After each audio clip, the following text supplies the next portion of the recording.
Hello, my name is Ken Adams. Many of you already know me as Q in the Cardano NFT space, and some of you know that I dabble with oil paintings. If, like me, you enjoy having high quality, tangible, on-the-wall artwork in your life, I'm going to demonstrate how Cardano blockchain technology is used to improve everything you know about the scene. When you own a physical work of art that's linked using NFC technology to a non-fungible token asset, the NFT, your piece of art can tell its own story.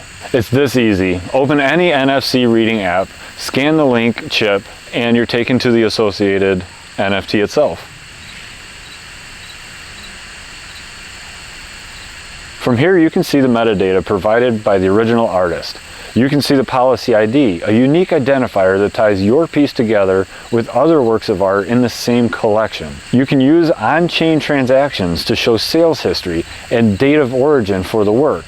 Also, if it's in the metadata, you have direct access to the artist community via website, social media links.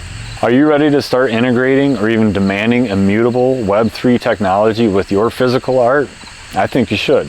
If you'd like to know more about what I have going on, hook up with me in Las Vegas at Westgate Convention Center for CNFTcon 2022, October 8th and 9th. These pieces will be on display and are actually for sale.